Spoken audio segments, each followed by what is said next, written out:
Tee hee and Shamon, it's Michael Jackson.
The stuff in the case, is it priced already, or?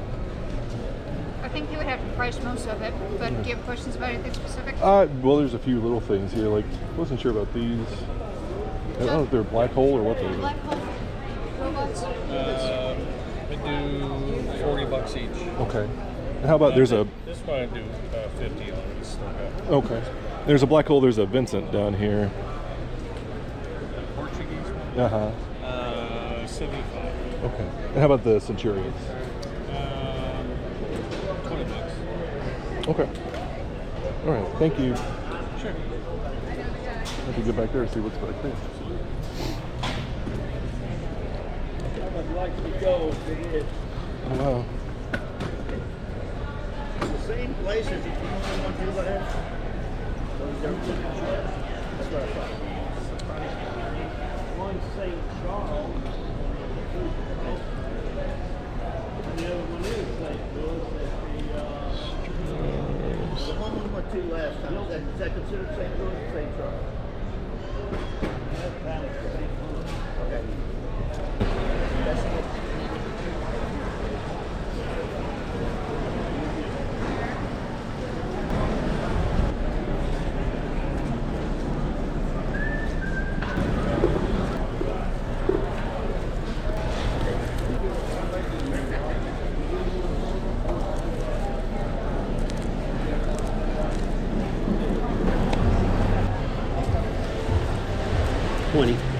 Okay.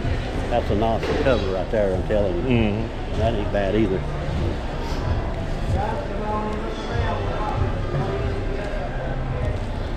Yeah.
I'm so sorry. No, it's okay. Did he pass on those Flash Gordon?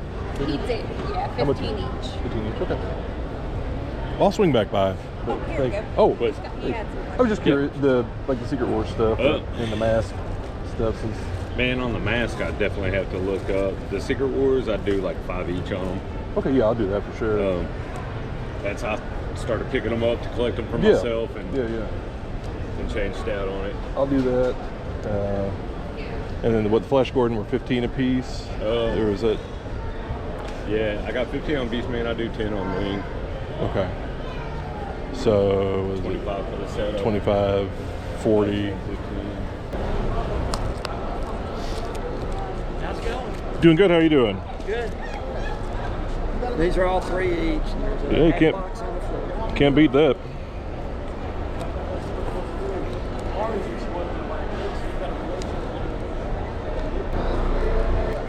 I really don't even know what's in there. Well, I like, you know, because you can read them. You know, the Yeah. collections. Yeah, that's what I collect. I'm a reader. Yeah. Not somebody that gets slant books. Yeah. Exactly. Yes.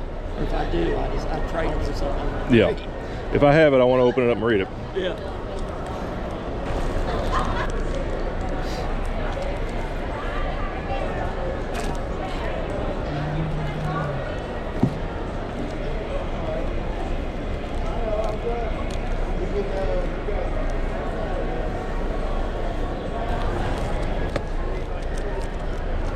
The dollar books are good. These I are, was gonna say there's good stuff in here. Usually I don't dig, but I might end up digging through the whole thing. and then I got $3 books and $5 books. Okay. Some weird stuff. Some stuff I gotta try. There's some good stuff in here. Yeah, I try to bring stuff I think people will buy. Yeah, Some well. stuff I'm trying to get rid of. Oh, well, I hear you there. X-Files series. I remember when that. Well, I worked at the comic shop back when that came out. That was like a $50 wall book back then. That thing was. So I can't pass them up for $1. I mean, that thing was hot. Yeah.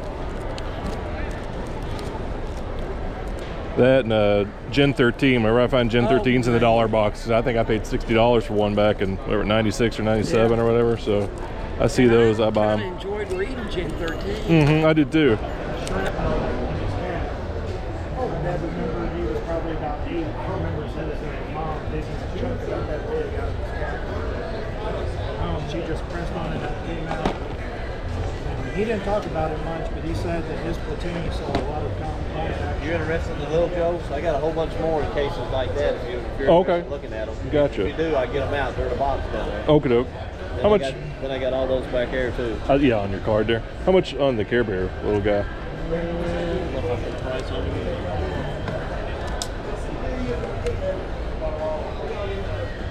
That's $12 on him. What about $8? I'll do that. How about the? Was that a eraser or a magnet? What was that thing? On the card. You got 10 on that. 15. Yep. And how about the Magnum PI cards? Do 6 on those. I'll do that. How about your? What did I have total on that? So you said you 8 for that. That'd be 20, 21, 29, about 25. Okay. I'll do that.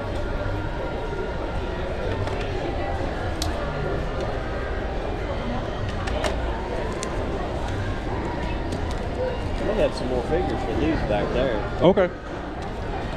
Thank you, sir. Thank you. Appreciate it. I'll throw them in my backpack. I'm good. Thank you.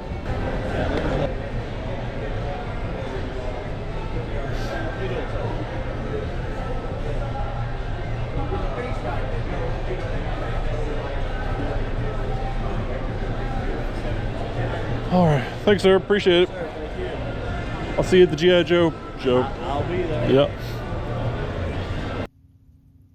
Alright, so I am back now from the Stewart's Flea Market at the Kentucky State Fairgrounds and Exposition Center. This is a flea market that's been going on pretty much my entire life. I think it was monthly when I was a kid.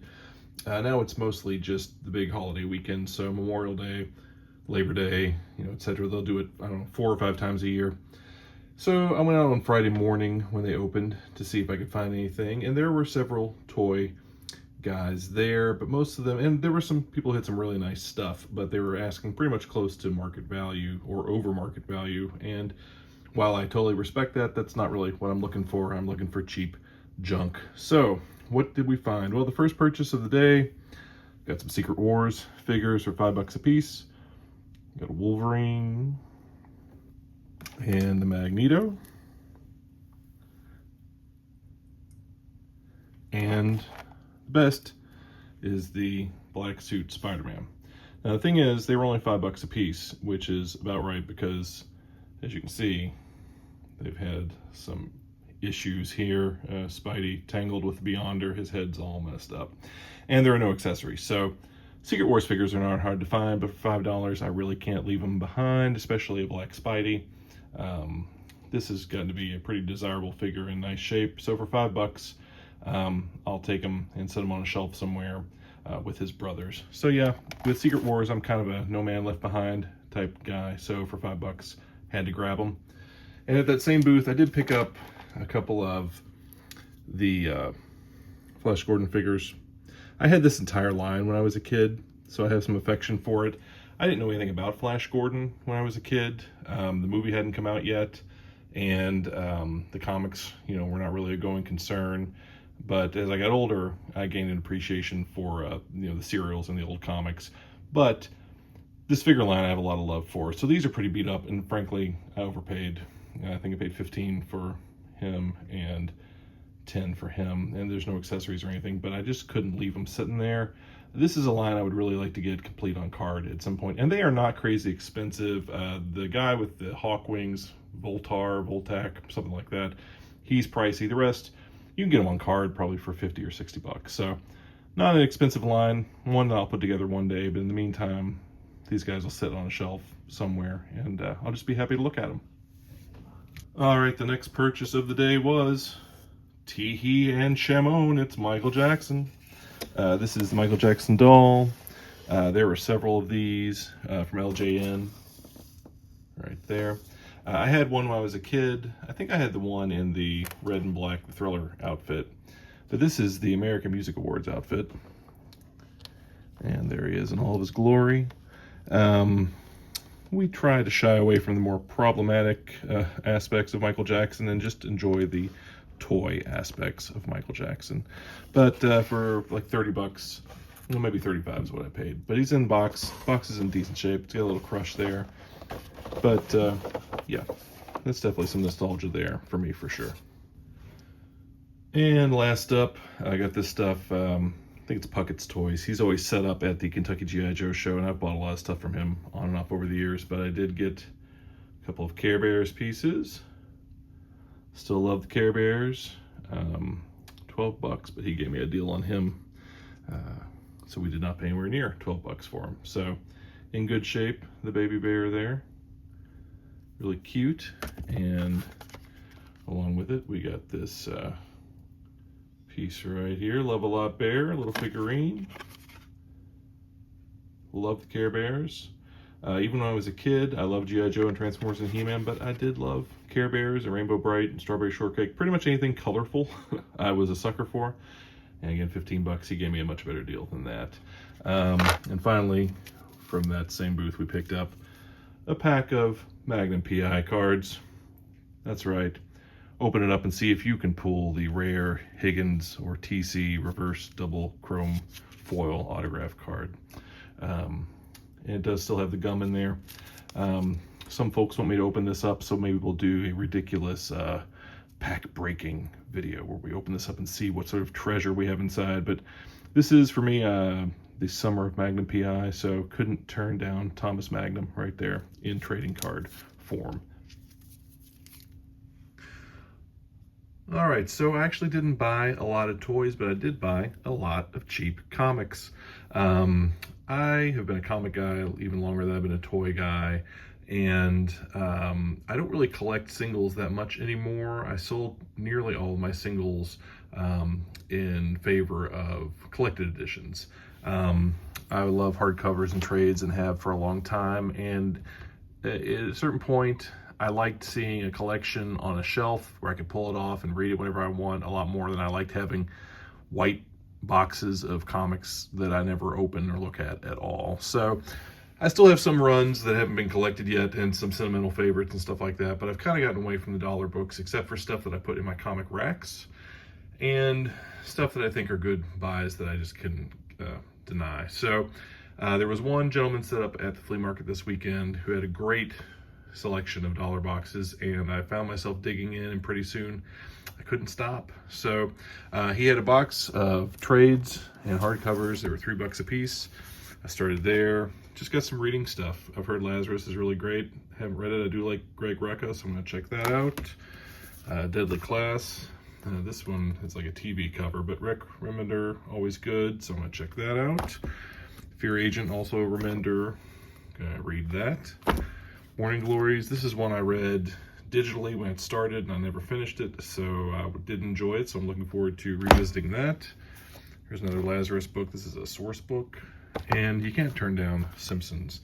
Bongo Comics, $3. So that's just some reading stuff that I can throw around and not worry about condition so much, just cheap trades, which are always attractive. But yeah, so the dollar books, let's see what we got. I mean, nothing that's gonna, you know, put your kids through college or anything, but definitely some solid pickups for $1, at least the kind of crap that I like. First, I got a bunch of shiny books for my comic racks. I love this gimmicky crap. I always have.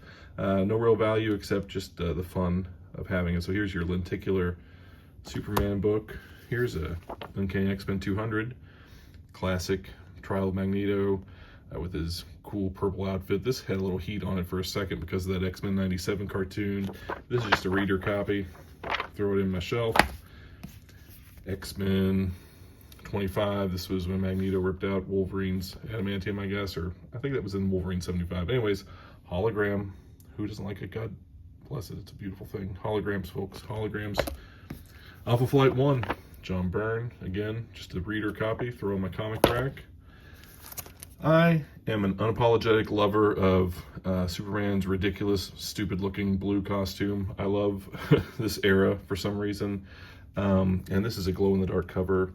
I love glow-in-the-dark covers so much, folks. So for $1, that goes in the rack. Oh, here it is. Here's Wolverine 75, where he gets his stuff ripped out of him, the adamantium there. So that's a nice hologram cover. Shiny Hulk. I used to have a stack of these. This is one of those books, all these like chrome, foil, hologram, all that crap. If I find them for $1, I buy them. I used to have stacks and stacks and stacks of this stuff. No real value, but you gotta love it. Here's Hulk, an early X Factor appearance. Back when X Factor truly was so boring and lame, and I'd love it so very much. Again, another shiny Generation X book. This title is actually much better than you would think, and we really need an omnibus of this. Please tell the powers that be to relinquish it. And here, if you like terrible bad girl comics from the 90s, which I do, here's a shiny, shiny Razor book right there. I think that's volume 2, number 1. And so all this stuff will be taken out of its bag and crammed into a comic rack in my office, which may make some nerds cry, but it's comics, folks. That's what they're for. So here we have a shiny Maximum Clonage. This was probably the worst era of Spider-Man, I guess. Maybe there's a few eras that could, you know, vie for that title, but anyway, shiny, shiny. Got a Sectars one. I always pick up toy-related comics when I find them cheap. It's a nice one. This was a steal. This is a really sharp, actual near-mint copy of Superman Man of Steel 18. This is the newsstand. This is the first appearance of Doomsday, or the first full appearance. This was a red-hot book, you know, on and off over the years, ever since the time it came out. Right now, it's probably like a $15, $20 book, you know, something like that. But this is a really nice copy. A lot of these are more like very fine. This was actually a near mint when I took it out and took a look at it. It's really sharp. So that one, that goes in the special pile. And here we have a nice copy of the ridiculous electric blue Superman outfit. This one will go in a box somewhere instead of getting crammed in a comic rack.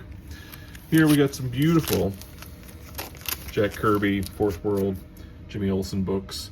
I love the way Kirby drew Superman. I know, what was it, Al Plastino had to come in and redraw the faces because DC was so uptight. But Jimmy Olsen, definitely the redheaded stepchild, literally redheaded, of the Kirby Fourth World books. But these were $3. If they had a yellow stick or a green sticker, they were $3. Everything else was $1. But yeah, these are actually really nice, like very fine copies. They're really pretty sharp. So for $3, we're bringing that Kirby goodness home. Those goes in the special stack. Spider-Man 29, Venom. Not a book I care about, but those Venom issues go for a little money here and there, you know, $10 or something like that. This one looks a little rough though, so this one will probably get thrown in a stack somewheres. Uncle Scrooge, this was Don Rosa, classic run on the Uncle Scrooge book, but this is the Marvel edition of this book. He's got $10 on it, but that was actually a $3 one. Pretty nice copy, classic story. I've owned this in so many formats: single issues, soft covers, hard covers, several different versions of the hard covers. Classic story, classic cover, classic book. These are nice, these Wolverines. These are two classic covers from that era. This is the Jim Lee cover, and these are the John Byrne. Hey, if you're one of my friends watching who knew me since high school, you saw this on a t-shirt that I wore probably far too often. Classic cover, John Byrne. Yeah. So yeah, these are $1 a piece. Those are nice books in real nice shape. Those could be $15, $20 books.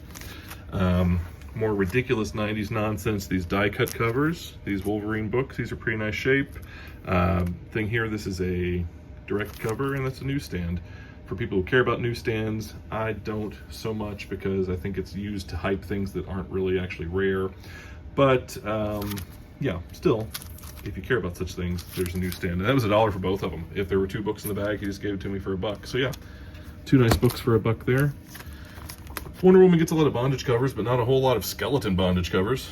So that's a classic right there. That's $1. God bless X-Force. These are cable card versions. There's a cable card in there somewhere. I picked up a stack of those. Cry for Dawn. This is a really nice Linsner book for $3. That is a steal. I don't think the Linsner stuff is as hot as it used to be, but man, I remember when these were really tough to track down. So yeah, for $3, it's a pretty nice copy too. Oh, here we go. Here's more X-Force nonsense. I couldn't find any Deadpool cards because I'm sure those actually people wanted them. The Deadpool book you can actually get like $10 out of. Speaking of overprinted crap, here's X-Men #1, but again, newsstand variant. Not something I care about, but that little barcode managed to turn this book, which is practically worthless, into a book that you might get $5 or $10 for. There are like literally, folks, like 7 million copies of X-Men #1 out there, so they are worthless. But again, slap a UPC on there and someone wants it. There's an X-Men #2 in here with the UPC as well. Whoop. Here we go. I can't really show you the covers of these. Well, some of these. Let's see what I can get away with. Got a run of Tim Vigil's Faust. You know, if you're not familiar with these are definitely adults only.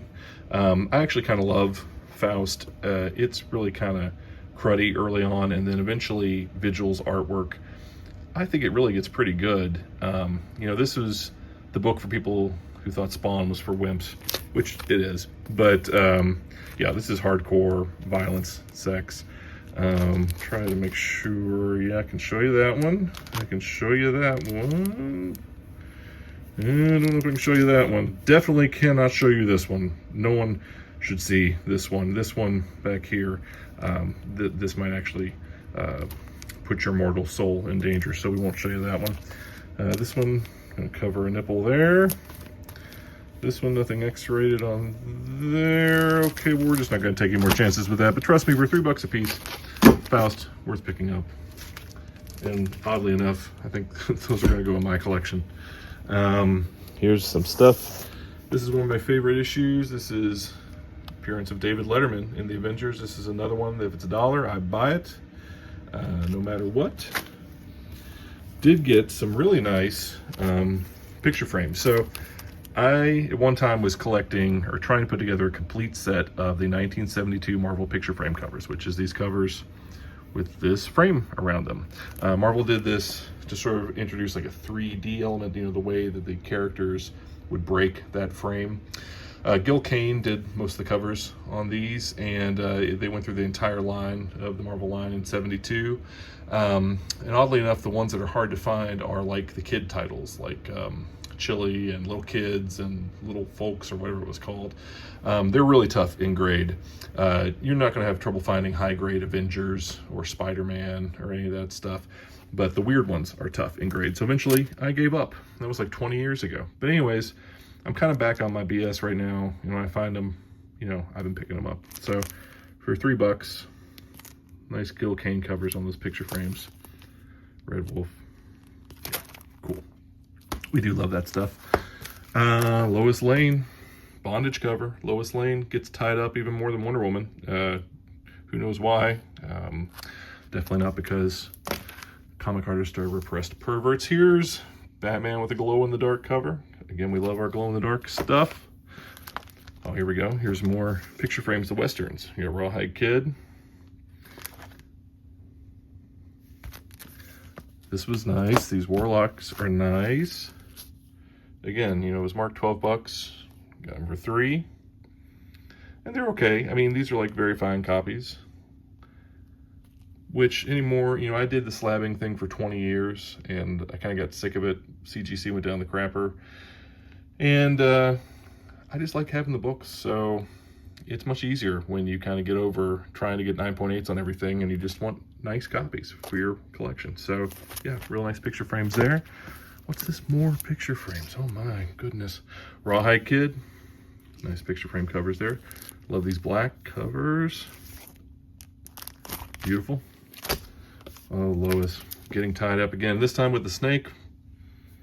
Lois gets into all kinds of stuff. Bought 2 copies of this one. This time she's chained to a lamppost. Again, Frederick Werther may have been onto something. I don't know. I don't want to say too much, but yeah, love the bondage covers.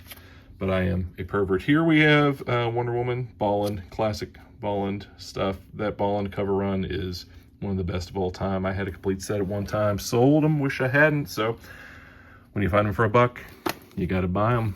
And here's our last little stack of junk. This one, this was from Hickman's run of Fantastic Four. There is a slight chance if you open this up, there will be a variant cover that has been autographed by the creative team. Seems unlikely that that's this one, but well, heck, if I can find my scissors here in a minute, we'll open it up and see. Here's more Superman Doomsday stuff. This book I've not read, but I've heard good things about the creature from the Black Lagoon lives. So for $1, thought I'd read that. Annihilation Prologue. The Annihilation series is great if you're interested in Cosmic Marvel at all. They just reissued the Omnibus, which I think is like their 4th printing, and it's gone out of print again, but great stuff. From around that same era, the Thanos series started off by Jim Starlin, was finished up by Keith Giffen. That's a great run. We got the Tick. This is a 2nd print, but you can't turn down Tick books for $1. Oh my, more Cable X-Force cards have crept into our stack. The X-Files. This is actually number 1, 2, and 3. This is a book, when I worked at a comic shop nearly 30 years ago, this was like a $50 wall book. X-Files was super hot. We could not keep these in stock. So when I find them for $1, I feel honor bound to purchase them. I don't even really care about the X-Files anymore, but for $1, I have to buy them, even though that's actually just about what they're worth nowadays. Double Dragon. If you like video games, video game comics, always worth picking up for $1. Someone will buy them. Got a couple G.I. Joe, later G.I. Joes. This is nice. This is a complete set of Alex Ross. Well, I don't have the number 0, but it's the 1 through 4 of the Alex Ross Marvels book, near mint. Classic title. These are common as dirt, but you can sell them in complete sets all day long without any issue. We got a lot of Secret Wars stuff. Secret Wars red hot right now, okay, I guess because of the movie. These are mostly mid-grade copies, but for $1, had to buy them. Someone will buy them from me. Got a nice Infinity Gauntlet 1. I actually gave him $10 for this because I already bought so much other stuff so cheap that these are really clean copies. So I have a lot of fondness for this. I remember when this hit, and this was a lot of fun back in the day. So it's no longer, you know, back before those Infinity movies came out, this was red hot, but $10 is probably about right. Any more? And got a couple of foil reprints of Omega Man 6, first appearance of Lobo. Hang on to those in case the movie speculation turns out to be worth anything. And we're going to finish it up here with some Mr. T and the T-Force #1 sealed. in the bag with the trading card. Soak up that goodness right there. All right, let's get a pair of scissors and see what kind of book we got. All right, we'll crack this open. Now, there are people who said you can see through this. It's kind of translucent. You could see through it to see if you got a variant. I can see stuff. I mean, I know it's the regular cover, but whether or not that 4 in there is black or blue, I can't tell. The odds that it is the variant are practically nil, but we're here to entertain the masses. And hey, if we get a variant, you get to watch me pass out on camera. Oh, it did a bad job of that. Those scissors are old. So anyway, I'll probably put a few spine dents in here. Let's see. Huh? No, it's the worthless regular version. Well, folks, we're cursed and we cannot have nice things, but we sure did have a lot of fun this weekend at the flea market. The next day I went to Peddler's Mall, Consumer Mall in Owensboro, and got a lot of toys. So we'll look at that in the next video coming up here in a few days. Here's a sneak preview. There's that X-Men set. We'll talk about that. Anyways, thanks for watching as always. Really appreciate the folks who have been commenting lately. So if you don't mind hitting the like and subscribing and sharing and doing all the things, it makes this seem marginally more worthwhile. So thanks again. Bye-bye.